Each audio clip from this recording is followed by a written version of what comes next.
Nekara yang disimpan di Museum Kembang Putih Tuban ini berasal dari Desa Gua Terus, Kecamatan Montong, Kabupaten Tuban. Berbahan perunggu, nekara dalam ukuran besar digunakan sebagai alat ritual pada zaman perunggu atau zaman perundingan. Sejak sekitar 500 tahun sebelum Masehi, bunyi nekara yang ditabuh merupakan perintah magis yang diyakini memberikan kekuatan dan keselamatan ketika berperang. Nekara juga dipakai sebagai alat ritual memanggil hujan, ditabuh pada upacara kematian dan pesta perkawinan. Juga digunakan sebagai peti mati dalam kuburan mayat. Sedangkan nekara berukuran kecil seperti ini selain dipakai sebagai media ritual pemanggil hujan, juga merupakan barang bernilai tinggi sebagai pusaka, mas kawin, serta sebagai bekal kubur. Terdapat pula sebuah nekara yang berukuran cukup besar, berdimensi sekitar 1,5 meter.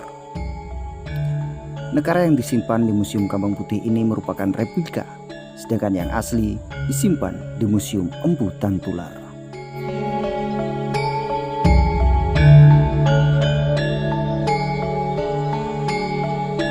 Nekara berukuran besar ini ditemukan di Desa Waleran, Kecamatan Gerabakan, Kabupaten Tuban.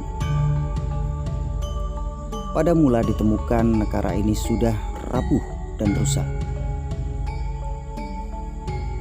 Orang-orang mengira ini adalah dandang atau tempat untuk menanak nasi.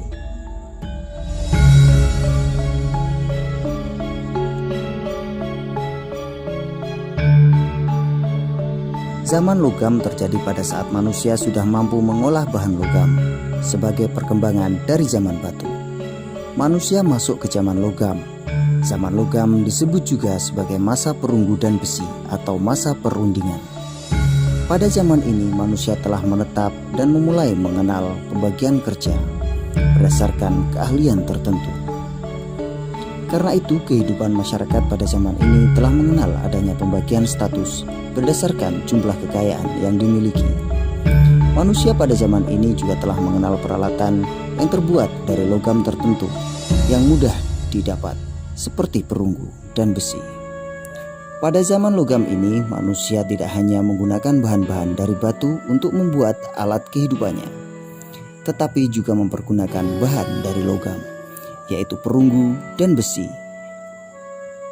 Pada masa perundingan, undangi atau disebut juga tukang pada masa purba sudah mengenal biji logam.